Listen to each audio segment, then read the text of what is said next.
Ben Kohler here.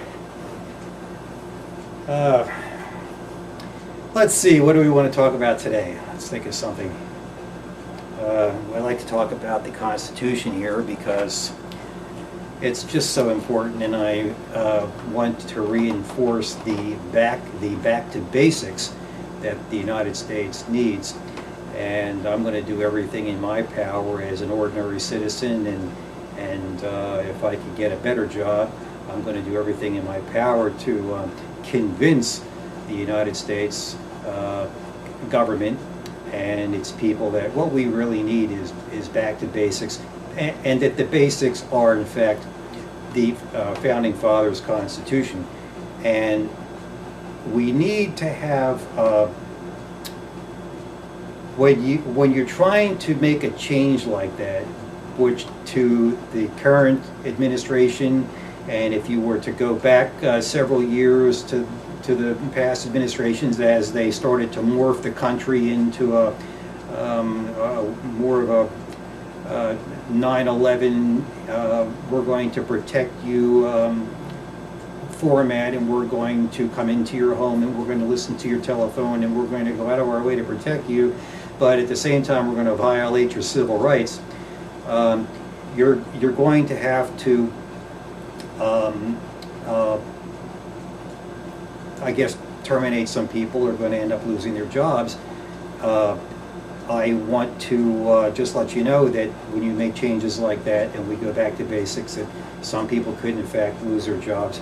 And going forward beyond that, if I were in charge or had some kind of authority, I would say that we need to have in the future, not retroactive, because I wouldn't want to punish anybody for something that they are doing now that they feel is necessary. And I know we got off track, but I'm telling you, as a former Evergreen employee, an award-winning Evergreen employee, I think I know that what we need is we need a way of taking the pain while at the same time righting the ship of state. And then I don't think we need to really punish anybody for anything that happened in the past.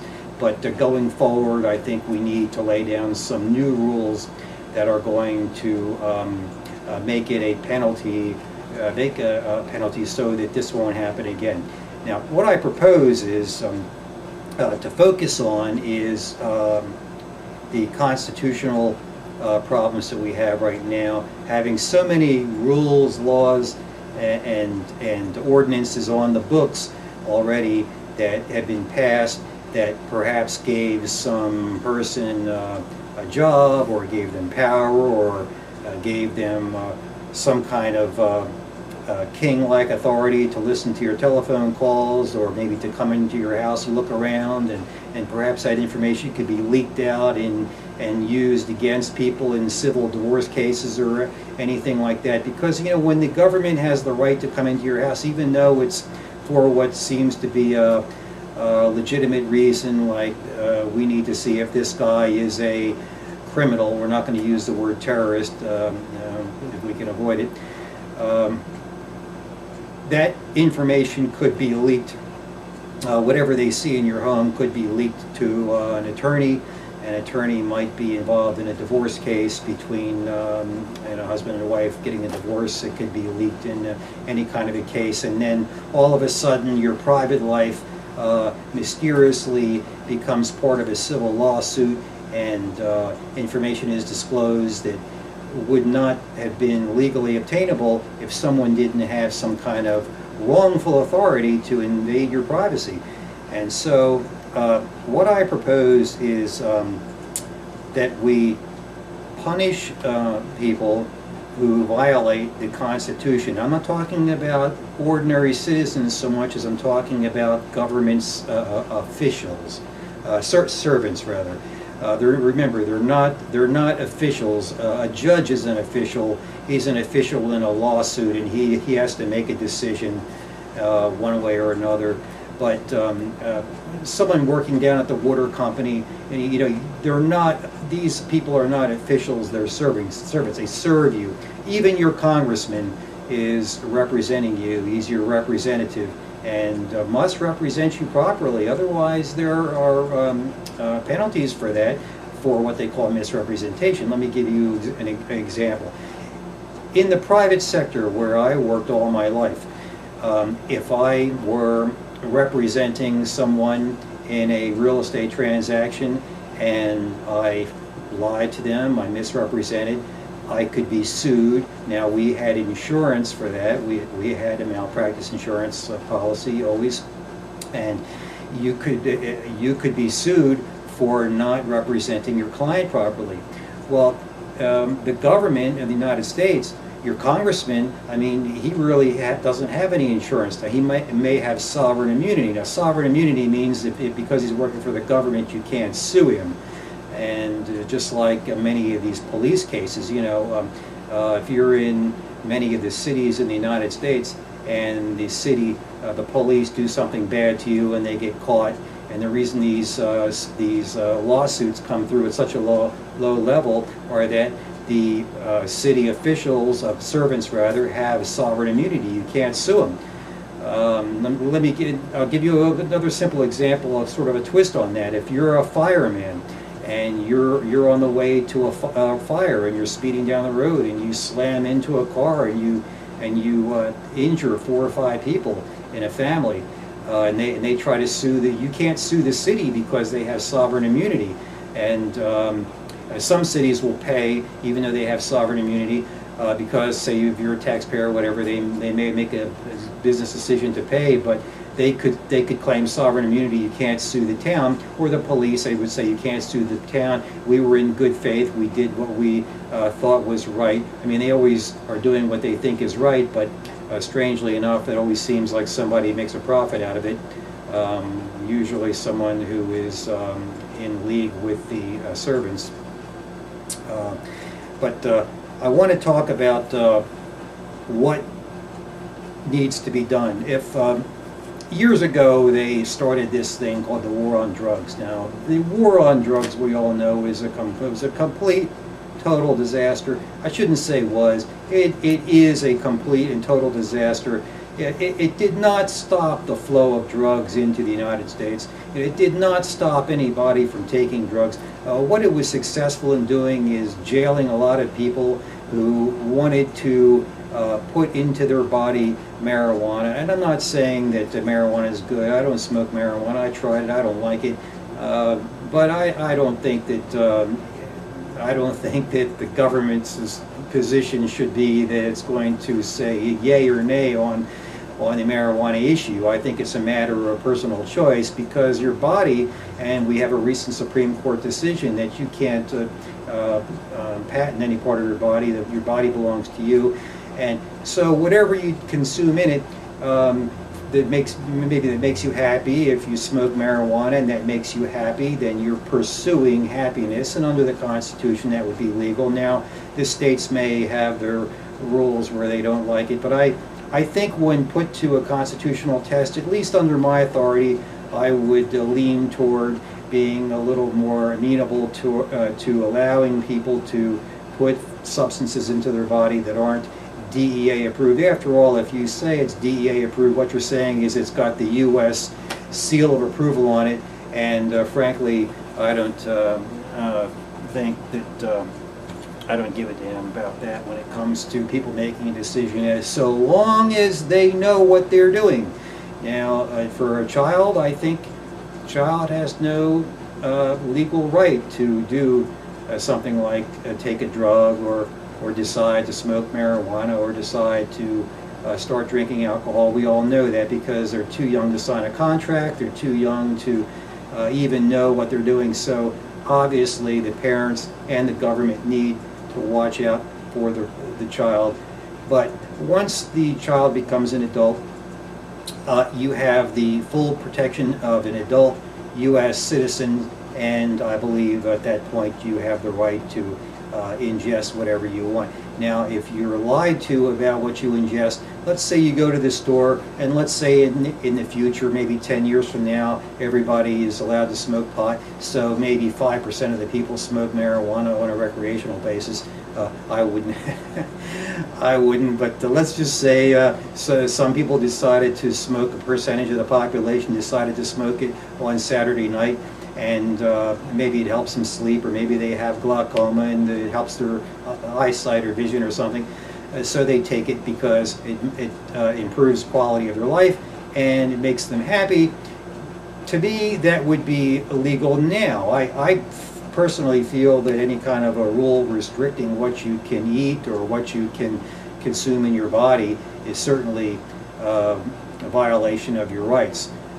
More or less, some people may want to take it to the extreme and take so much medication or so much poison that they may want to kill themselves. But even that would be a personal choice, and as long as they knew that the result of taking whatever they're taking is death, and they were well informed and they were of sound mind and they took it, then I would not find anybody culpable, and I would not find it in violation of any kind of a law. And in Washington, I would not say the people in Washington or any government people, police or otherwise, would be allowed to say, hey, look, this guy wasn't allowed to take that drug or that medicine, whether that particular medicine was approved or not.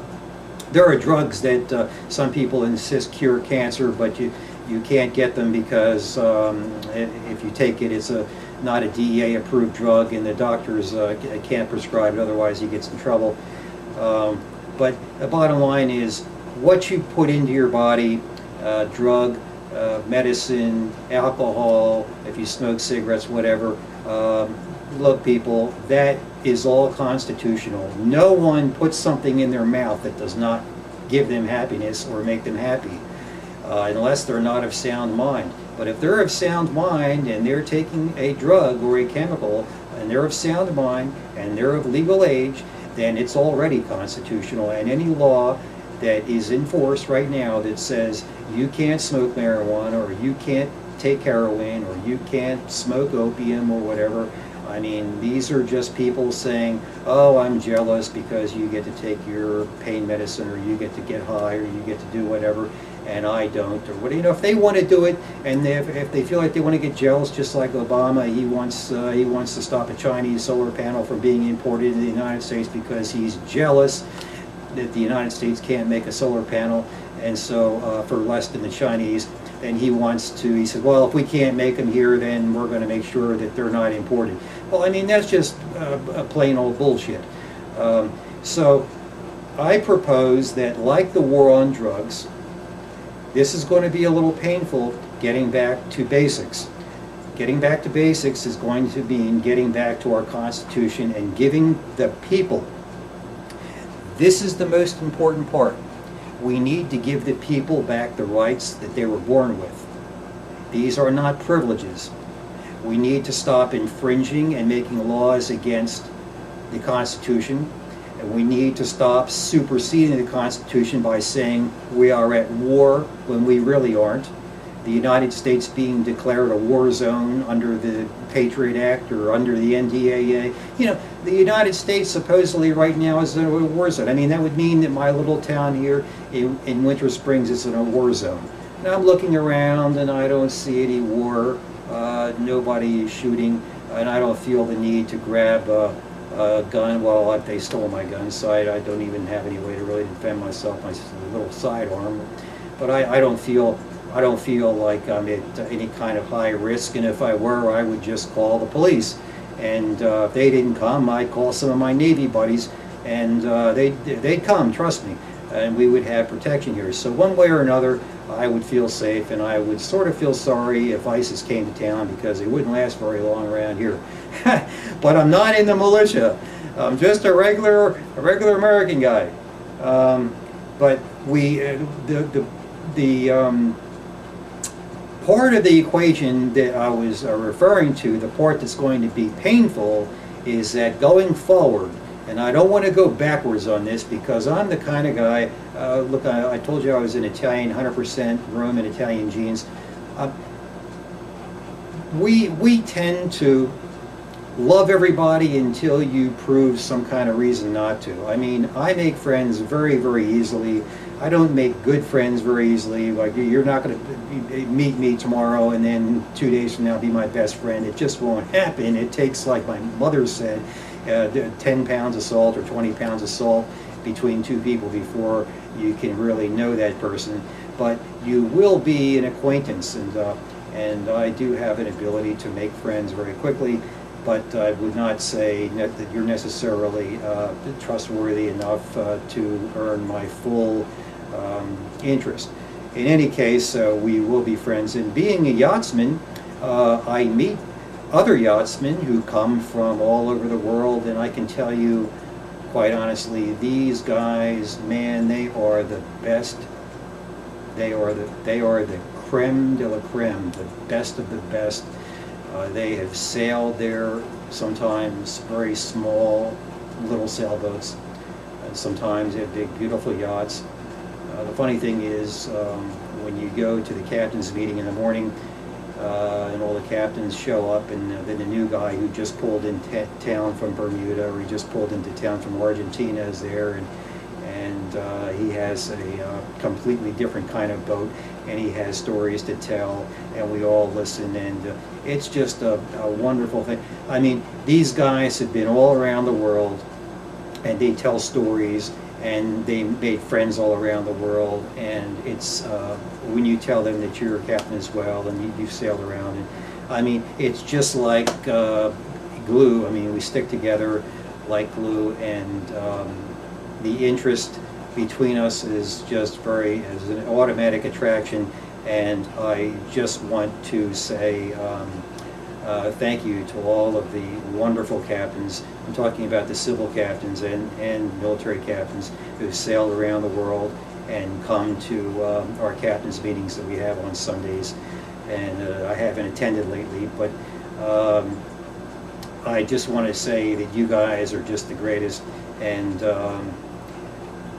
you really have alerted me to some of the things that we were talking about tonight, and you really have awakened me, and we really do see eye to eye, and you're all very trustworthy. It's strange that you can leave the most valuable items down there amongst these fellows. Nothing ever vanishes. I mean, these are honest, straight guys, and they sail around the world, they make friends all around the world, and they tell you stories. And one of the stories that I hear all the time is that when they come to America, they're amazed at how many guns they see in the hands of the police, they say. You know, it's not that they're guns in the hands of the people. They get shaken down at customs when they pull their yacht in. And I have a friend named Keith White from I think he lives just outside of London, or maybe in London. Anyway, I'm going to shoot Keith an email tonight or tomorrow morning and check in with him. But he sailed with one arm. Believe it or not, he had a horrifying automobile accident, head-on collision with a truck, and somehow he ended up in a body bag. They thought he was dead at the scene of the accident. This happened in England. And they actually zippered him shut in the bag, and I guess he was knocked out, and he started to wake up. When he woke up, he was in the bag. He ended up losing the use of his arm. His arm is still there, but it just hangs limp. And he managed to sail. He bought a German-built sailboat, about a 44-foot long sailboat. So like I forget what make it is, and we're not going to push any name brands here tonight. But he bought a rather nice German boat, a brand new sailboat, and he sailed that sucker from England all the way down the coast of Africa, and he came up the southern South America and all the way up through the Caribbean, and he made his way all the way up to Florida, and decided he wanted to come to America. And believe it or not, this guy sailed the boat with a dead arm. I mean, he had both of his arms, but I mean, his arm was limpy. You know, it just hung there. It couldn't do anything. So he had to grind winches and raise the sail and steer the boat and everything with one arm. And he went halfway around the earth, meeting people in all these different countries. And when he came to America, he pulled in just north of Miami to a port there, and he called the immigration people, and he said, I'm here, and here's the name of my boat. I'm a British citizen, and I'm here visiting, and I'm going to stay for a few weeks, maybe a month. I'd like to sail all the way up to Maine, and then I'm going to depart back for Britain. And they said, okay, but there's no one here to check you in. So they said, well, go and get a slip at the marina. And we recommend so-and-so marina, because he didn't know where to go. So he went to the marina, and the dock master said, well, there's no place to put you, we're full. So he went out into the water, and he threw his anchor out, and he stayed on the boat out swinging on anchor, which is quite pleasurable if you haven't ever tried something like that. You should rent a boat one day and go out into the bay or the river, whatever, throw the anchor out. Make sure you're not in the shipping lane, but off to the side there, and just stay overnight. It's absolutely beautiful. You can open that front hatch and see the moon and feel the breeze, and it's just absolutely one of the most wonderful experiences in the whole wide world. I thoroughly enjoy doing that and staying for a few days at a time. But in any case, so the next day he called in and he said, okay, I wasn't able to go to the marina. And they said, well, that's okay, we haven't come down yet to check you out. And he said, well, I'd like to get going because the sun is up and I want to go up the Intercoastal Waterway, and I'd like to travel during daylight hours. So they said, well, oh, okay, well, we're not going to hold you up. You have permission. You have permission from the Immigration Department to go ahead and sail your boat and check in at Cape Canaveral, which is where I kind of like to hang out. So he started to sail from the Miami area up the Intercoastal Waterway, and he's on his way to Cape Canaveral, and I guess he was about halfway, and all of a sudden a couple of gigantic Zodiacs came up beside him, surrounded him, and pointed M16s at him, and he said they were very young boys, and he said the guns that they had, he said, in the hands of these young kids scared the daylights out of him, and he said in every country he'd been in, he had not been treated like that. And they ended up giving him a $10,000 fine, a ticket for $10,000 for leaving without permission. Now, he had permission to leave and to check in alternately instead of Miami, to check in Cape Canaveral, which is perfectly fine. He had permission, and the whole mess got cleared up after I met him in Cape Canaveral, and I went down to the customs with him and explained what the story was, and he had the ticket, and we had the ticket canceled, and they apologized and everything like that. But he told me when I drove into Walmart to buy some groceries and everything, and we became sort of friendly, and we email each other from time to time. But he said that I don't understand why the American police and the whole American border scenario is so militarized, he said, and it's just so scary, and how fast these guys are to point guns at me, he said, and I have no gun. I never had a gun, and he only has one arm. I mean, what kind of, and he's by himself on this boat, and when they caught him, he was in the Indian River, and he was on his way north, heading exactly where they told him to go, and they scared the daylights out of him with these guns. And he said they just pointed those guns at him the whole time. And I mean, this has just got to stop. These public servants who think they're God somehow, pointing guns at people. And I mean, what if there were a mistake, or what if their boat had been hit by a small wake from a passing super yacht that makes a big wake, and one of the M16s went off and blew a hole in my friend's chest? I mean, this is just insanity. It wasn't his fault that they didn't have a slip at the marina. They let him go. But I'm getting off subject here. I just want to say that we need, going forward, some kind of system to punish people who violate the Constitution and the civil rights of the American people. And we need this because it's going to be a way of dissuading our servants from pointing guns at us, infringing on our rights, listening in on our phone conversations, coming into our houses without a warrant, peeping and snooping around and violating your constitutional rights, or beating you up for no reason, or maybe shooting you for no reason.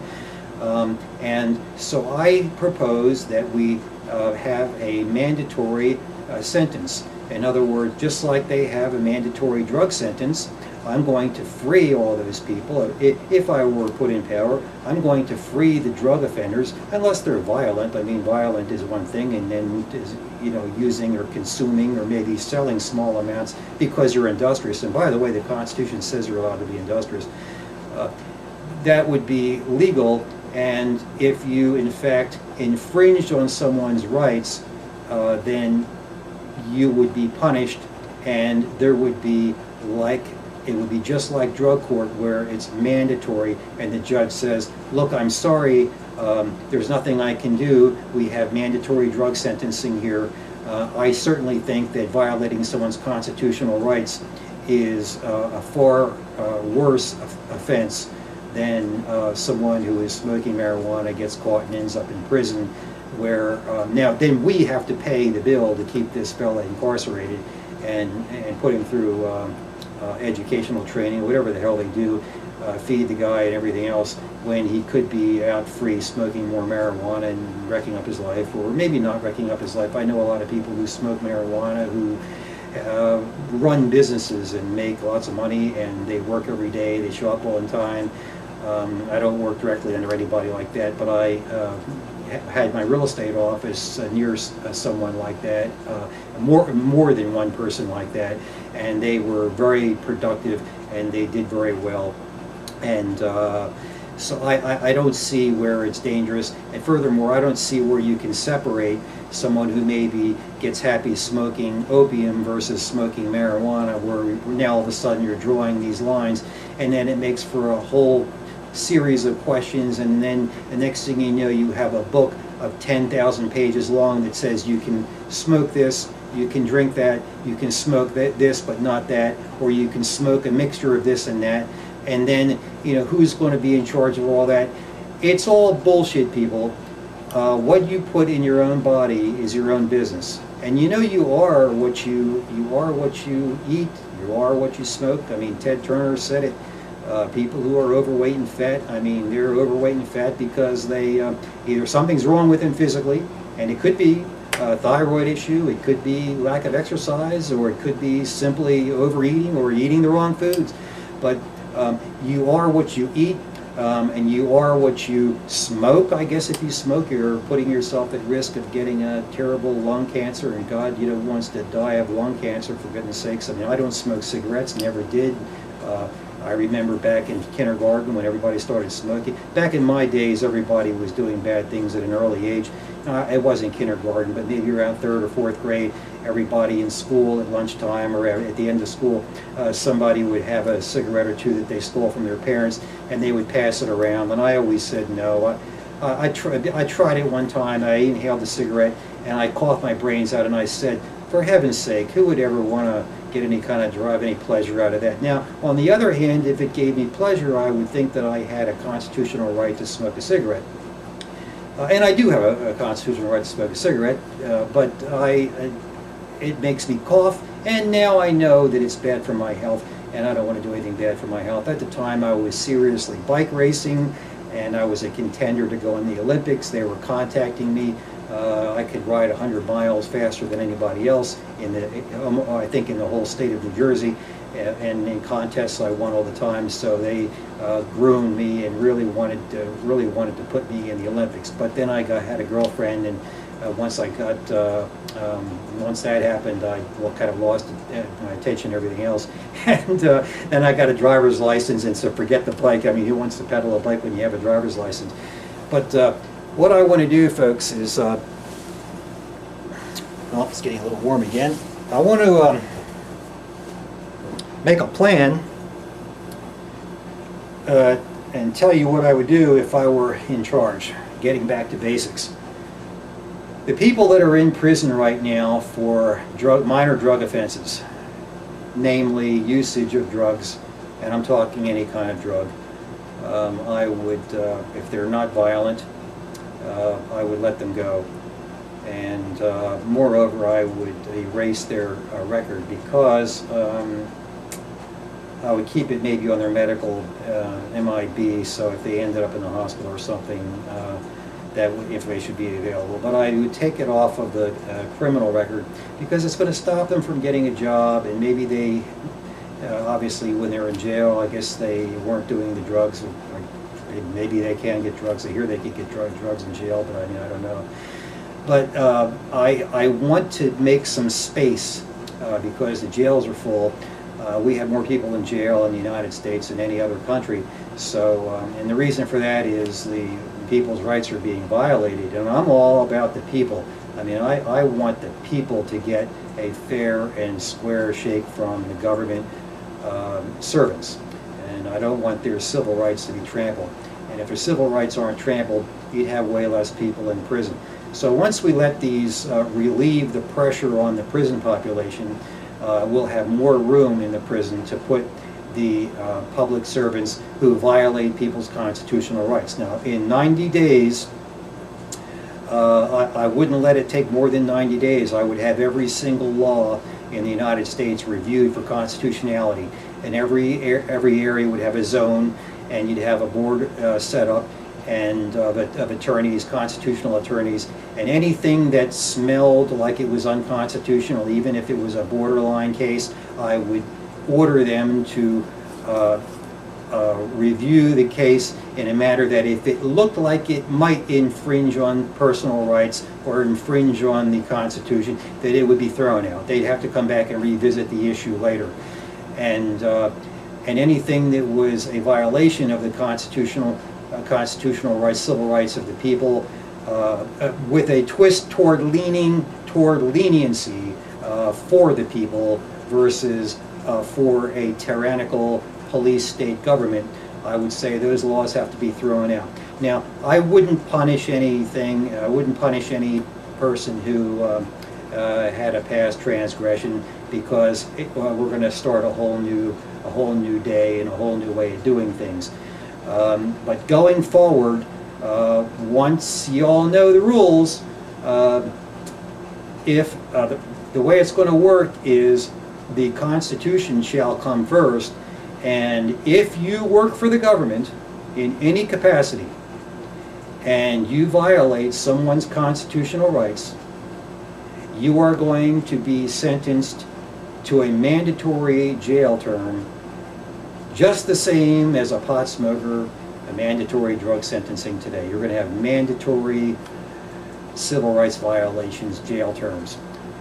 Now, this wouldn't be necessarily for the general populace, because sometimes they do bad things and the neighbor spies on the other neighbor.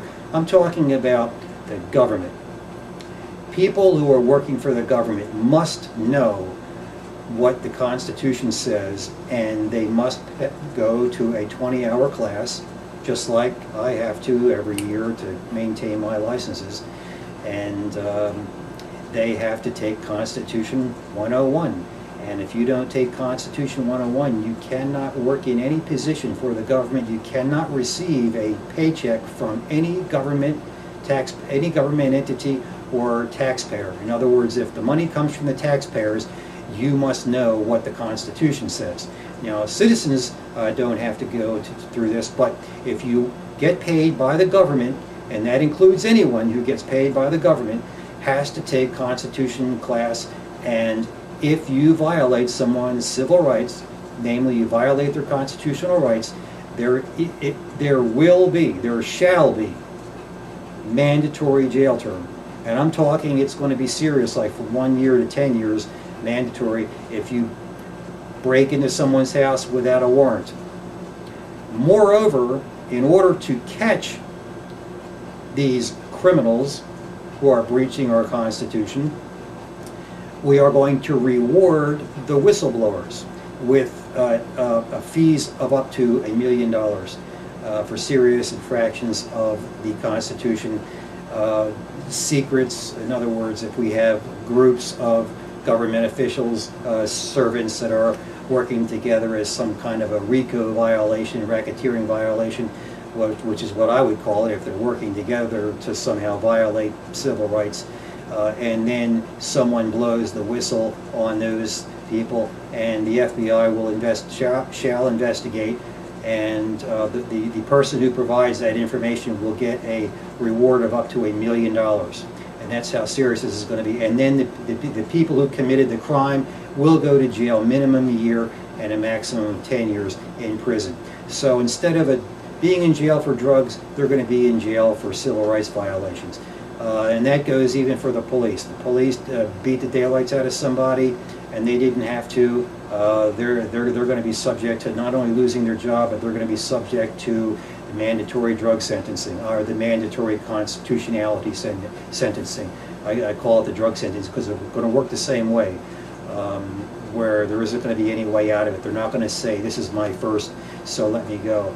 The judge is going to say, there's nothing I can do, it's a mandatory jail term, you did something very bad here, and under the law I can't commute your sentence or whatever, you have to go to prison. And so you would lose your job, you would lose your pension, and you would see everything turn around real fast, and the people would get their country back. Because right now the people are not running the government. The government is running the people. And I can see where the government is supposed to keep things organized, but the fact is, they work for the people, and the people aren't getting what they bargained for. They're not getting the rights they were born with. These rights are being abused, trampled on, they're being lied to. The government now is allowed to spread propaganda to the people, and it's coming through the major networks. They're talking about things that are happening overseas that I know are lies. And if I make some phone calls to people who are zombied out on fluoridated water, and they're not drinking the bottled water, and they're watching too much Fox News or CNN, these people are basically getting the storyline from the government, and it's what the government wants them to hear. And I'm not saying what the government wants them to hear isn't good, but I'm saying at this point, I think we have got a solid, rock solid case against the government that they have been lying to us about so many things over such a long period of time, that we have to say we need to put these guys on probation, we need to kick them out, we need to take our country back, and we have to make sure that we don't let the existing people get back in power. And in 2016, we need to bring some people from the outside in. We cannot let the existing oligarchs and the existing families of presidents and the existing senators that have been in power for term after term after term, passing laws that they know down in their heart is against the Constitution. These people have got to go. And I think that when you have a senator that you love, or a congressman that you love, and they've been in there as many terms as they've been in there, I think that there comes a certain point where you have to have term limits, because they gain a certain amount of power. Now that brings me to story number 2, bullet point number 2. The United States political system is controlled by money. I mean, you know what they say, money talks and bullshit walks. Now I don't have any money. I'm not an oligarch. I'm just an ordinary guy with some new ideas, and I think that you know, frankly, that's what you need. You need somebody who's got some new ideas. And hell, you know, if 1 or 2 of my new ideas don't work out well, consider it to be a science experiment of some kind. I can assure you no one will be hurt by fulfilling the Constitution and throwing some of these treasonous people in prison for a while. And I promise you, I do not have any intention of going back and saying 10 years ago you did something, or you did something, and you were the person in charge, and you did something wrong. No, they thought that they were allowed to break the Constitution, and but that's going to change. We're going to tell them that they're not allowed to break the Constitution, and we're going to just look the other way. And going forward, it's going to be a new day, my friends, and you will get your country back, and it will be like it was in the 50s and the 60s, and you're going to have honesty, and you're going to not have these subversive, secretive forces working in the background, almost like some kind of zombie government that's doing things in the background that you have no idea what they're doing, but you're paying for it. And if you're not paying for it directly, the Fed is printing money, and their Treasury is buying the Treasury bonds, so it's being financed by a printing press. Now, I'm not going to knock the Fed. I'm not going to Ron Paul you. I think the Federal Reserve has, frankly, so far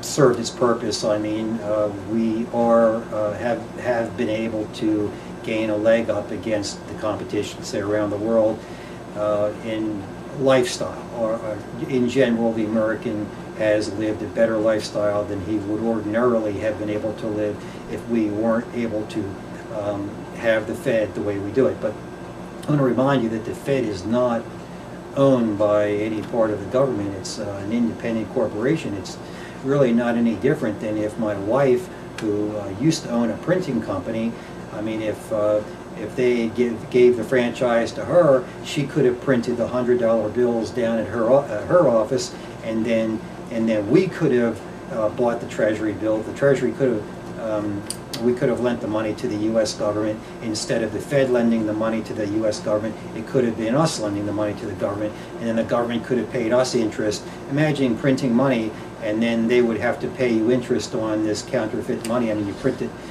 I mean, I understand it's legal tender, but the point is, it brings to a big question. I mean, who gets to play God? Because in essence, that person, whoever the person who gets the franchise to print the money, is playing God, because they can not only lend the money to the government for use by the government, but they can also make loans in private, and they do. They make loans to other countries. They put other countries in debt.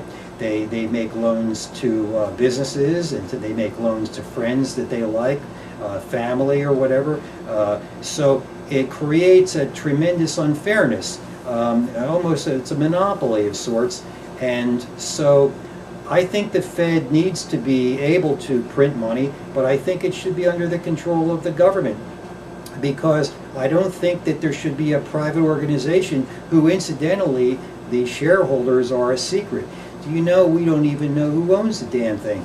I mean, this Fed has always been amenable and always been willing to print money for the United States, to lend to the United States, because it knows it's going to get paid back by the taxpayers of the United States. But that is, on the other hand, putting all of us at a terrible debt. And the credit rating of the United States is very high. It's a high credit rating, but the other countries now are starting to think, I believe China and Russia now are saying that they have their own credit rating agency now, and they're wondering if our credit rating really is as high as they say now. Moody's and S&P tried to lower the credit rating of the United States, saying, well, that they were borrowing too much money, and the debt to GDP ratio was too high, and there was no way they were going to be paid back.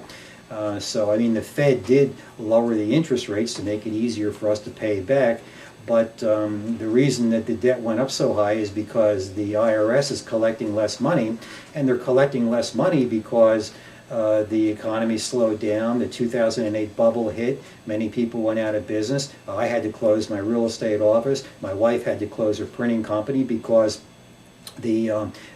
she does printing for other businesses, and the other businesses were losing their line of credit. We both had lines of credit at separate banks, six-figure lines of credit that we never used, never needed.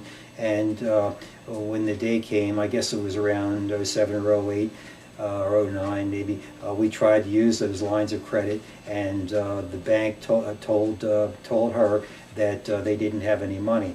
And she said, and I was there, she said, what do you mean? And they basically said, please don't tell anybody, and we did make you a promise to lend money, a commercial loan to you, but at this time we're going to have to renege on our promise. So now we had negative cash flow at the building. Meanwhile, the public servants are jacking up the taxes on the building, and we were responsible for paying the taxes on the building, even though we only rented. It was a freestanding building in Longwood. And as the taxes on that building went up, and as the number of businesses that she was printing for was going down, and it was getting harder for them to pay their bills, so they were having problems paying their bills, which led to other problems, and so one thing led to the next. But the banks started to not lend money to people to buy a house, but they wouldn't lend money to someone who owned a business. So what they were doing was they were supporting consumerism, but they weren't supporting the businesses that create the jobs that allow the people to make a living so that they can pay their consumer debt and continue to consume. So they lost their jobs when the businesses closed, and I told my wife, I said, well, I'll go and see if I have a line of credit at the bank under my real estate company. And I went down to the bank and I had my paperwork with me, and they said, oh gee, Ben, come on in. And I came in and sat down. They recognized me right away because I was there every other day making a deposit for years and years. And I said, I'm going to have to start using that line of credit that you promised me. And they're like, okay, we'll prepare the papers, and we'll put you in for the full amount. It was over 6 figures, and they were going to give me a platinum Visa card or a MasterCard or something that I could use to put the money into the business operating account, because I had listings that I was trying to advertise and I couldn't sell. As houses became harder to sell, you would be paying these advertising bills, you'd be paying your phone bill, you'd be paying bills for malpractice insurance and so forth and so on, and your rent for your building. And I had a separate place, and my wife had a building, and so she was negative cash flow and I was negative cash flow. And when I went to my bank, a separate bank, they when they told me to come back to the next day, I did, and they said, we have a little bit of bad news. The president would like to talk to you, or maybe it might have been a vice president, but they called me into the back room, and it was the biggest, nicest office in the building. And they said, have a seat, Mr. Cola. And I sat down, and they said, we're really sorry, and this is no reflection on you, and there's nothing wrong with you, there's nothing wrong with your credit, nothing wrong with your business. The truth is that we don't have the money to make this loan. And I know we told you yesterday to come back today and we'd have the paper. We were going to give you the credit card today that you could start drawing down on right away, but we can't make the loan because we don't have the money. And I said, well, I don't understand. You have a sign out front that says that you can make mortgage loans and so forth and so on. And they said, oh yeah, well, because what we do is we use our money to make the loan, and then we sell the loan to the Wall Streeters, and where I guess they package them up into the mortgage securities that you hear so much about. And so the money that they were lending out on these houses really didn't belong to the bank. The bank would front some money. I guess they had some money was there, so they'd front some of the money, and then maybe a week or two later they would get their money back from Wall Street. And then they would lend the money again to somebody else. So it was like a Ponzi thing where they would just keep it going. But on a business loan, Wall Street wasn't buying commercial papers. So if the bank were to lend me a commercial loan to keep my business going, they wouldn't be able to sell that loan to Wall Street because they stopped buying the commercial paper. And that's why they turned down my wife too. So we both closed. And when we closed, I mean, that left an empty building at one side of town. It left an empty office suite on the other side of a different town, which is Altamont Springs.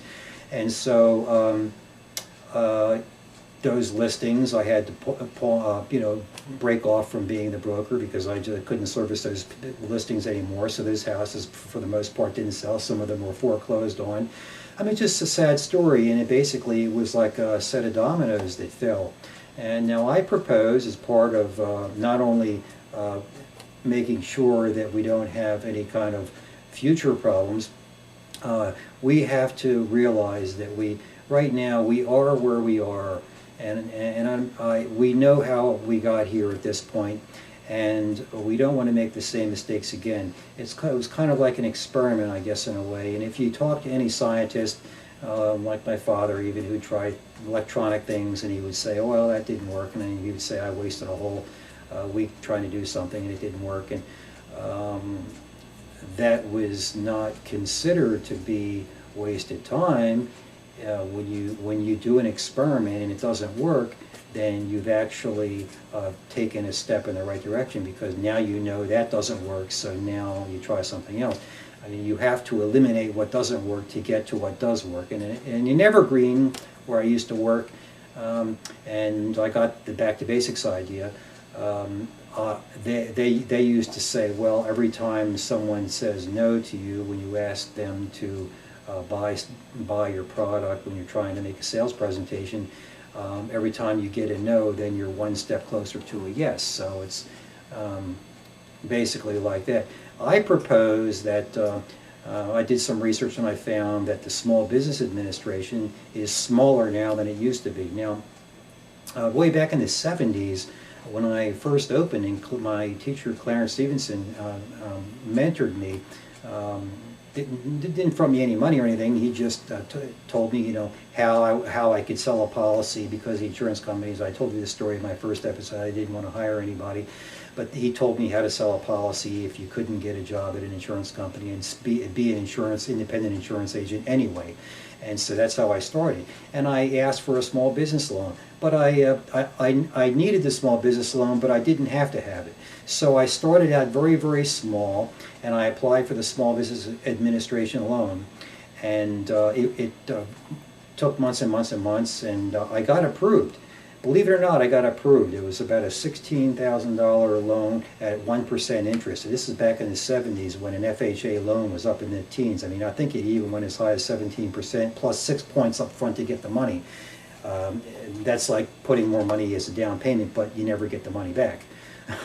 So getting a 1% business loan really gave me a leg up. But when it came time to get the loan, kind of like the last time, I called the SBA up on the phone. I said, gee, I just got the paperwork and it said I was approved for a $16,000 loan, but I've been in business for a year already and I don't need the money.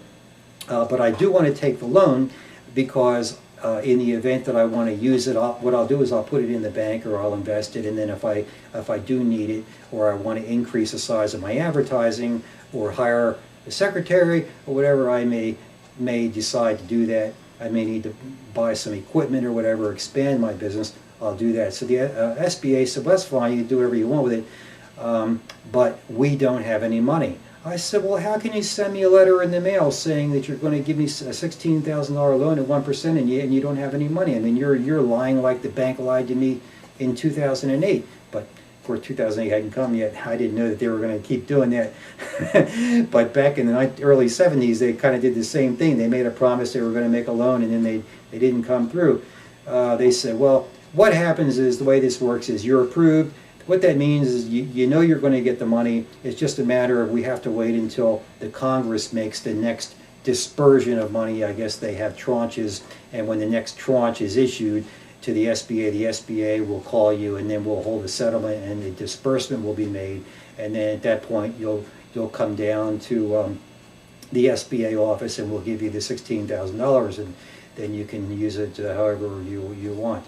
And I said, okay. And I thought maybe that would take a week or two. Oh, yeah, sure. I think it took about almost 6 months to a year. I really didn't need the money. By the time they gave it to me, I was moving along. It really wasn't making a profit, but I was making enough money that I was sort of a breaking even situation, and enough to eat. And that was about it. I had a very small mortgage on my house, because being in the real estate business, I was able to buy a bombed out house in a nice neighborhood for a very low price.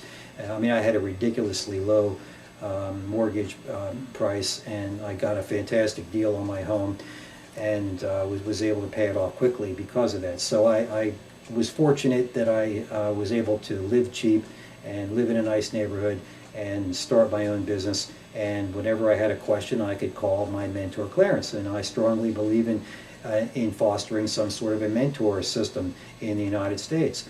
I believe that that's more important even than giving somebody $100,000 to go to college, and then they have this gigantic loan hanging around their neck when they come out, and if they can't get a job, I mean, for God's sake, these loans, thanks to the Clintons, aren't even bankruptable.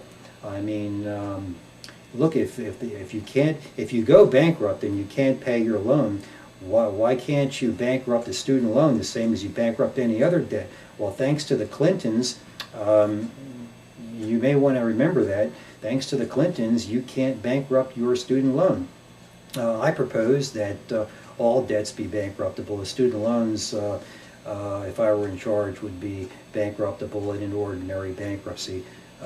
You would just list it down there as one of your obligations on the form, and the judge would pronounce you bankrupt, and that would wipe it out. I mean, this bank money came from a printing press anyway to start with, so what the hell difference does it make if you bankrupt it and let the guy go? But it would show up as a bankruptcy on your credit report, so you may want to think twice about that. If you don't want your credit to go show a bankruptcy, don't declare bankruptcy, pay your student loan. But if you simply can't, then you could declare bankruptcy and choose to have that on your credit report. The other thing is, I said, I want to make sure that the Small Business Administration gives everybody a chance once again. And instead of lending so much money on homes, we need to focus on making loans to business people. And I suggest that we go back to all the people when the bubble hit and the crash hit that were in the position that I was in, where you had your line of credit, where say my wife had her line of credit, she had a business going for 20 years, so did I, and then all of a sudden they cut you off. Those people need to be telephoned, and they need to be offered like $1 million lines of credit at 0 or 1%. And they need to be put back into their buildings. These buildings are in this area, these same buildings are still empty, and you need to stand those people back up and let them have a bailout and let them get going again, just like you did for the banks. And if I were in control, I would increase the size of the Small Business Administration 1,000 times bigger than it is now, and I would use the Federal Reserve to borrow money, and then I would pump it through the SBA, and I would lend it out to the business people. And anyone who had a business license at the time of the crash, I would automatically, their credit has been decimated. It wouldn't matter, their credit wouldn't matter. I would immediately take that person, as long as I could ID that person, so I would stand them back up, buy them all new equipment. Some people still retain their equipment or whatever. I'd put them back in their building if they were willing to do it. Some of these people are so fed up they don't want to do it, but I would stand them up, and I would put the full backing of the Small Business Administration and the Fed behind these businesses. And instead of trying to pump up the value of their house, I would try to pump up the value of their business. While simultaneously making sure that any government servant that violates the Constitution gets mandatory jail term. And if we run out of room in prison, we have these FEMA camps that we built. As far as I'm concerned, that's what the FEMA camps need to be used for, throwing these wicked people into prison. The other thing we're going to talk about in my next meeting, we're going to be talking about this New World Order. The more I think about this New World Order idea, I think it's a bad idea. When you travel and you talk to people who have traveled on their boats around the world, they're going to tell you, well, when I went to XYZ country, they did things this way, and I went to so-and-so country, and they did things another way. People are different, and we need to recognize that in one part of the world, they may like living the way they like, and in another part of the world, they like living the way they like.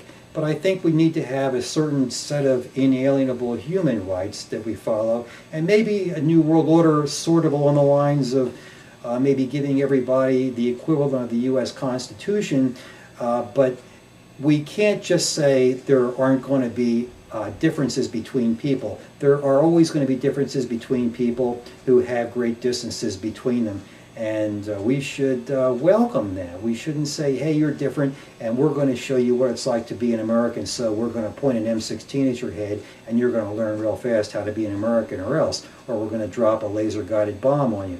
I mean, look, these people are different. They have a different religion, and as long as they're not insanely going insane and cutting people's heads off, I think that they should be allowed to practice their own religion, just like in the United States. I mean, you're free to become an Episcopalian or a Presbyterian or a Catholic, or you may be Jewish, or you may be whatever. I mean, maybe you're praise the Buddha, and you're Zen, like the Zen of Ben. That's what Lee says I am, the Zen of Ben. I kind of enjoy the world, and I believe that you should be able to practice any religion that you want privately, and it really isn't anybody's business. But I don't necessarily believe you should hoist it on someone else or bring it into a public school system. So let's just leave it at that, and you know, maybe Buddha is the way to go. I don't know. But I think we need to realize that we live on the earth all together, and it's a small place now with communications the way they are, and we need to figure out a way of working together and saving the earth, because we're only here a short time. I mean, I'm 60 years old, and I can remember when I was 10 years old like it was yesterday, and it's just so sad that things have changed so much, and time goes so fast. And we need to make sure that we leave the earth in better condition for our children, because we're not going to be here very long. And we're going to be here even less long now that Fukushima is blowing steam and so forth and so on. So well, anyway, we'll talk about more things tomorrow. Have a nice day, folks. Love you.